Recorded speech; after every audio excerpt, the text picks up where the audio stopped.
Welcome to Miele Cooks. My name is Vicki Robb and I'm in the Miele Experience Center in Princeton, New Jersey.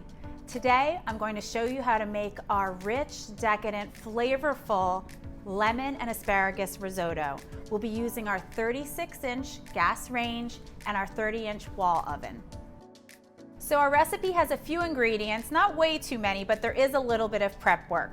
We need to clean and cut our asparagus, and first thing we're gonna do is roast that. So I already have my oven preheating.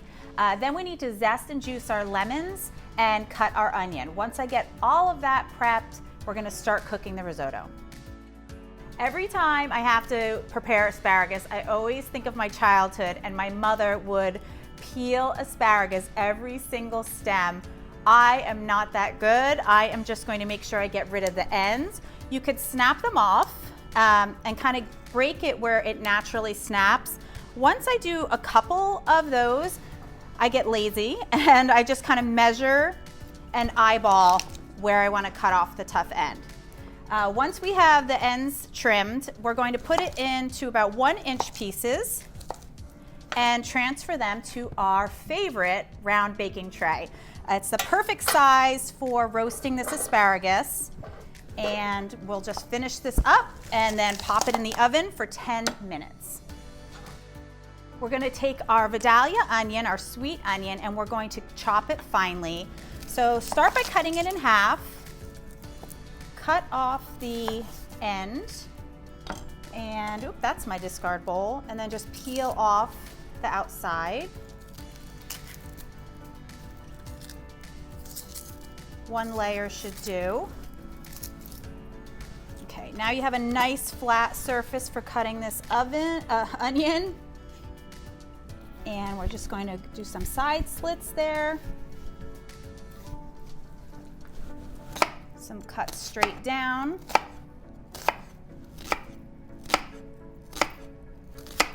And then you can just very quickly get your onion dice.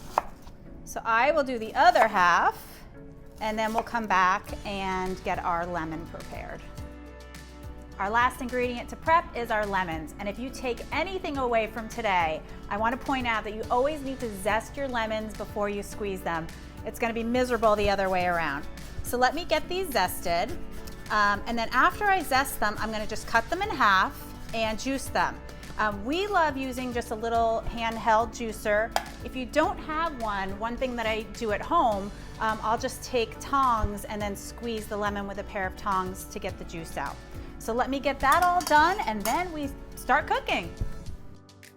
So before I set it aside, I wanted to show you the asparagus. It's really beautifully golden brown. I love the kosher salt that we put on there. It looks delicious. So we'll set that aside for now. That kind of goes in towards the end.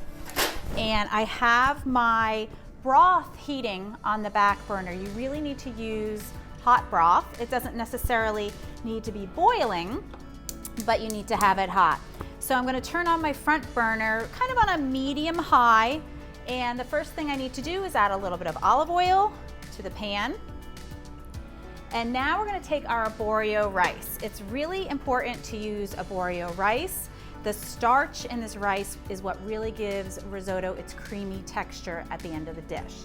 So we're gonna add that in, and you're cooking the rice until it becomes a really translucent color. It takes only a few minutes, so we're gonna make sure it gets all coated in the olive oil. Once that is done, we're gonna add our onion. So I know that everyone thinks risotto takes forever. It's really only 30 minutes or so. It doesn't take that long. I think the thing is that people get intimidated by, when do you add the liquid? What should it look like? Do I need to stir it the whole time? You do. You do need to stir it the whole time. But it's kind of relaxing, and you'll see we're gonna get some close-up shots where we show you once we start adding the broth, you're going to add additional as you see that it's all been absorbed. And it will just get creamier and creamier throughout the cooking. So I can see that my arborio rice is going from that like really white color to almost like a more translucent, less white color. So now I'm gonna go ahead and add in my onion.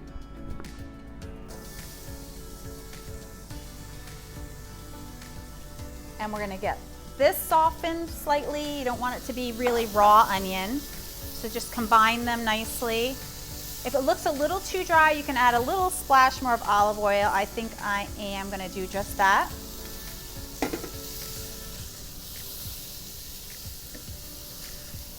And we're gonna add the broth about 2 cups at a time. So I have a nice ladle here. 1, I'll add 2 ladlefuls.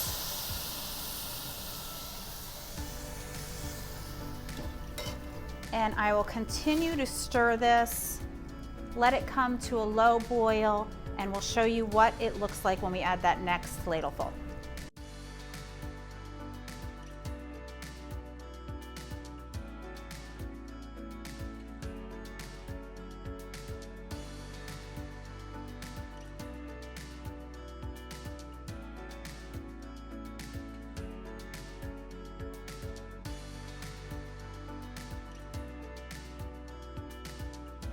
Well, time has flown by, not really, but we're there. We're at the final stage. It's super creamy.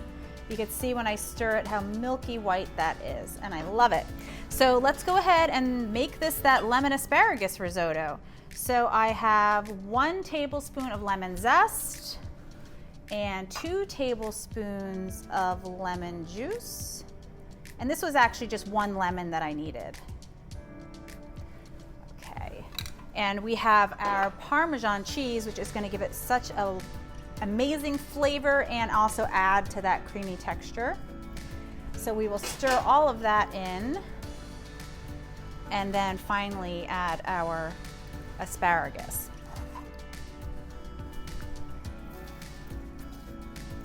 I love that charred flavor on the tips of that asparagus. It's the best. Okay, so we're gonna fold this all in. You could taste it to see if you need any salt and pepper. I am going to add a little bit.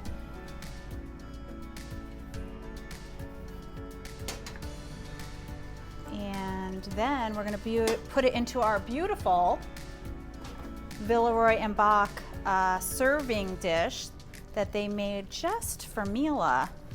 It makes such a beautiful presentation on your table, and it has a lid that goes right on top to keep it nice and warm. All right, so let me turn my cooktop off. I'm gonna put this in my dish. So super creamy, yum, I can't wait. You could smell the lemon, you could smell the Parmesan cheese. Okay, there we go. Get it in a nice layer with lots of asparagus pieces on top, so whoever opens this lid first at the table will get the pick of all the best pieces. So I'm just gonna cover this, put it on the table, but I hope you agree with me, it is not difficult to make risotto. You don't only have to order it when you go out, you can make it at home, and I hope you will try our lemon and asparagus risotto.